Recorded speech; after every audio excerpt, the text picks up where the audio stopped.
Hey there everyone, and welcome to Bill's Retro Gaming Show. On today's video, we're going to be taking a look at the RG35XX. It's a portable handheld game system from Anbernic. I'm going to give my thoughts and a review on it, and that's all coming up right after this.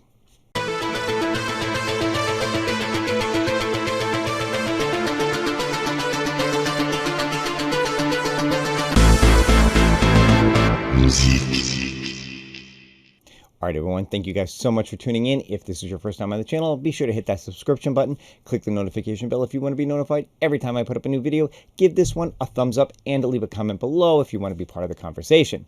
So as I said in the beginning, I'm going to be taking a look at the Anbernic RG35XX. I actually picked this up from AliExpress, but they're available direct from Anbernic on things like AliExpress or Amazon, and they can be had for right around $55–$60. It's a great little portable system, comes with a ton of different games, and we're going to check it out and see what it looks like right now. All right, so here we are. This is the Anbernic RG35XX. It is like I said, a portable little mini game system. Definitely a nice little size to throw in a bag or fit in a pocket. Although if you're in the market for portable game systems, there are certainly smaller ones out there. But I felt like this was a nice size for my purposes.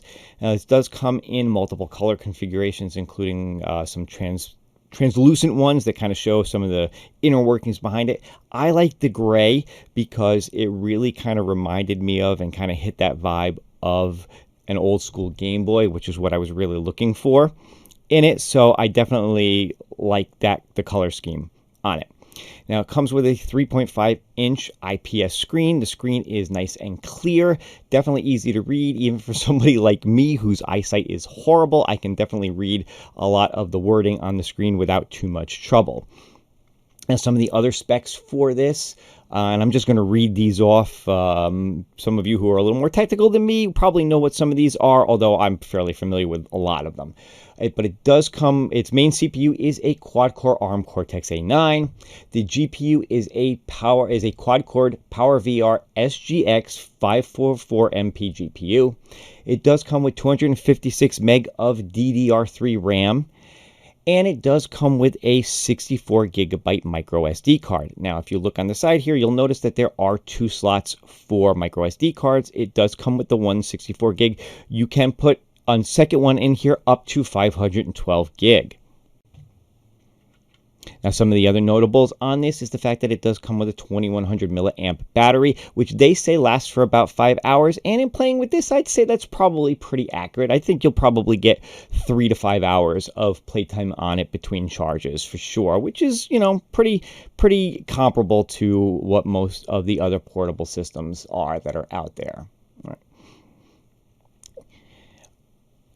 On the bottom here, you've got your USB-C charging port, and it does come with a USB-C cable for charging, so you have that. You've also got a headphone out jack for listening to it on headphones.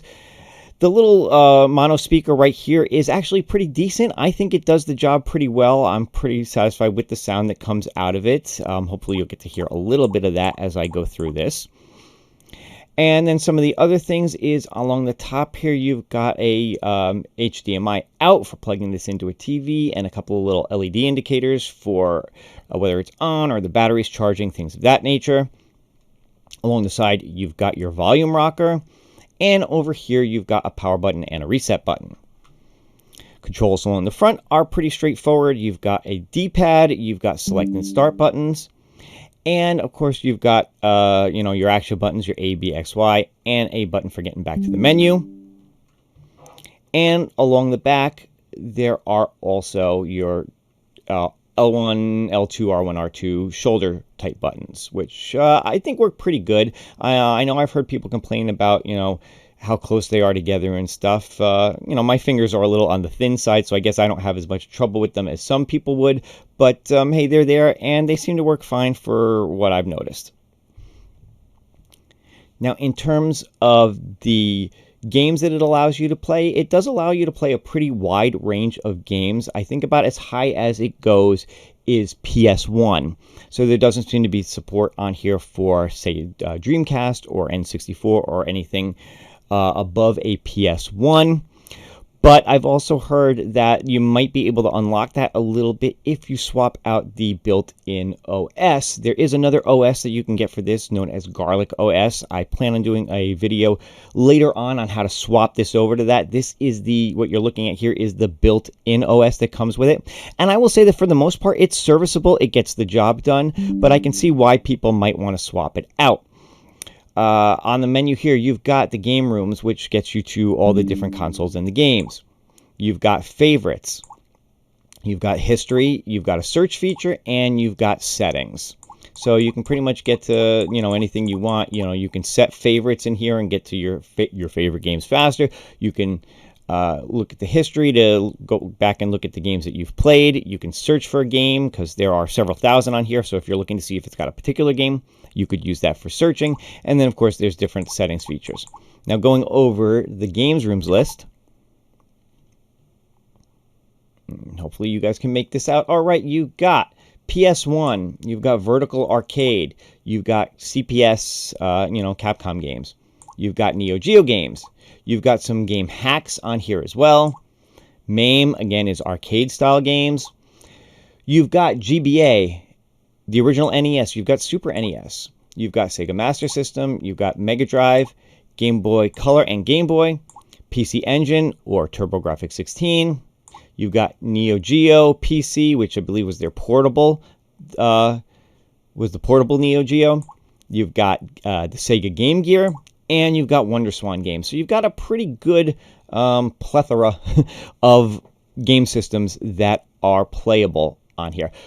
Now, like I said, it does come with several thousand games on it. Some systems are more represented than others. If I go to WonderSwan here, I've got 8 pages worth of games, so there's about 70 games that are on this. Whereas if I go to something like, say, GBA, you've got 102 pages on here, which is about a little over 900 games available on it. Now, I will say for the games that it comes with, there are some obvious notable ones, like some of the Pokemon games on here. There are some Zelda games, Metroid games, things of that. One thing I didn't notice was I didn't notice any Mario games. You'll notice I have Super Mario Advance here, but I added that game myself. It didn't come with it. So it's definitely kind of hit or miss on the games. There do seem to be a lot of import games on here, Japanese games, things of that nature. So, while there are a lot of games, there are certainly ones that, may not necessarily be everybody's, cup of tea, perhaps. But the nice thing is everything is broken down into folders on the SD card, so you could put your own games on here, obviously. It's easy, and it's certainly easy enough to do. I've thrown a couple of my own personal games on here as well, and it works. It works fine. All right, so one of the main reasons that I did purchase this is for the portable games. I really wanted a way to play GBA, Game Boy, Game Gear, those kind of games on here, and it definitely does not disappoint. They do play really well. For instance, if I go to favorites here, I have been playing a lot of Metroid Zero Mission on this and really enjoying it. I'm not sure how the sound is coming, but hopefully you guys kind of get the idea.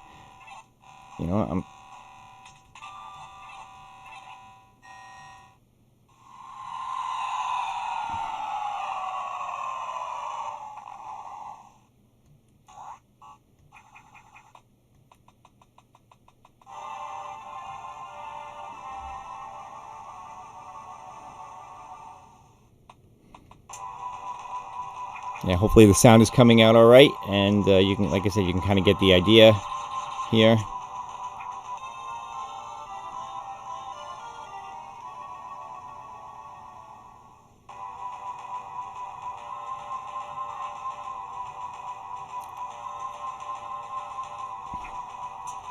But yeah, I have to say that I'm really happy with how it plays. Yeah, I've already played through and beaten this game, so I just kind of started over real quick just to kind of give you guys an idea of what it looks like.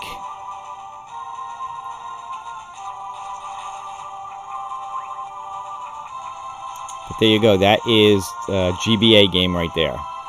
I hit menu and exit to get out. Another game I've been playing a little bit of lately, another GBA game, is Dragon Ball.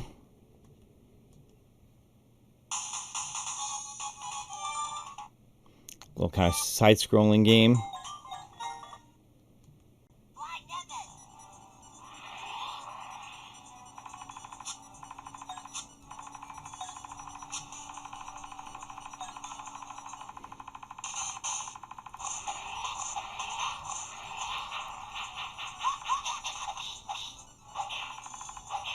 So yeah, you kind of get the idea there. Again, if I hit the menu, I can exit, I can save, so there's save states. So you can save the game at certain spots if you're not like at a point where the game itself would save.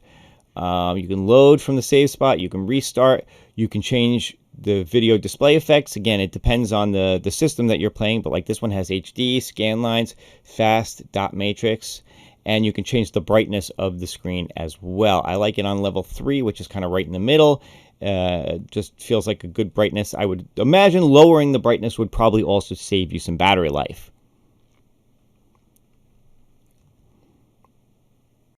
Hey guys, sorry if this video seems a little bit stop and go. My camera keeps telling me it's overheating as I'm trying to do this. So let's just see if I can kind of wrap this up a little bit. We're going to take a look at one last thing, and this is one of the arcade games under CPS. This is Cadillacs and Dinosaurs.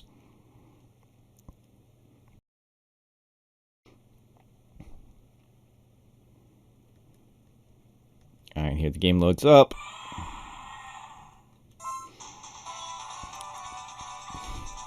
Pick your character, and away we go.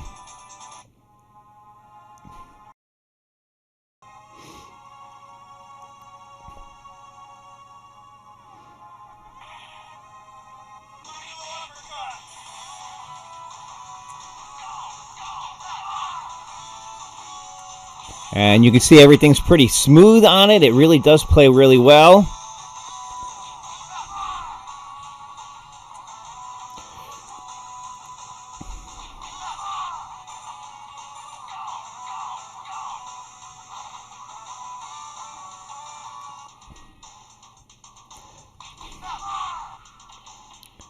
So you can definitely get access to some different arcade games on here as well.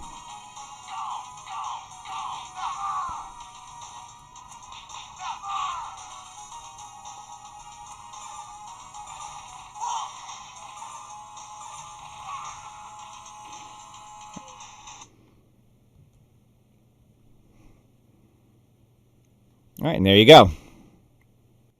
All right, so there you have it. That is the RG35XX from Anbernic. Like I said, I'm pretty happy with this. I like a lot of the games that it comes with. Definitely options to put your own games on here as well. Like I said, everything is broken down into folders. I will tell you this, one thing is if you take the SD card out and you put it in your computer, you'll notice that it's actually split into multiple partitions. I think it's something like 4 partitions. 2 of them have nothing on it. They're just empty partitions. One of them is the OS and one of them is the games, and you'll notice that, like I said, because it'll have multiple folders. It'll have like a PS1 folder, an NES folder, GBA folder, all that kind of stuff. So you'll know exactly where to put the ROM. So if you own ROMs for those particular systems that aren't on here, or if you want to just completely get rid of the games that are on here and put your own on, you could certainly do that. You could also put a second SD card in here. If you do put one in here, it will auto format. I believe it will auto format it and set up all the folders for it, because the second slot is really designed to hold your games. And then you could just go ahead and put the ROMs in there as well. Now, I do plan on doing a second video to show you how to upgrade this to Garlic OS, which is a slightly better operating system available to it. I'm not, like I said, I'm not sure if that opens it up to other games as well. I'll check that out when I do it, and I'll let you guys know. But for now, I just wanted to kind of put this out there. Again, this is the Anbernic RG35XX. They do make other games, as they do make other portables as well, maybe a little more expensive, that have a possible better chipset in it, can play other games. I know I've seen ones that can do Dreamcast and things of that nature. So, you know, you do have that other options from Anbernic as well. But like I said, this was the one that I picked up. This is the one that I like, and wanted to put that out there to you guys. Anyway, that's going to do it for this video. I hope you guys enjoyed it. If you liked it, go ahead and give it a thumbs up. Leave me a comment below. Let me know what you think about this portable system. Do you own this one or other ones from Anbernic, and what do you think of them? And if you wind up picking it up, be sure to get back to me and let me know your thoughts as well. That's going to do it for this video, and I hope to see you guys on the next one. Have a great day.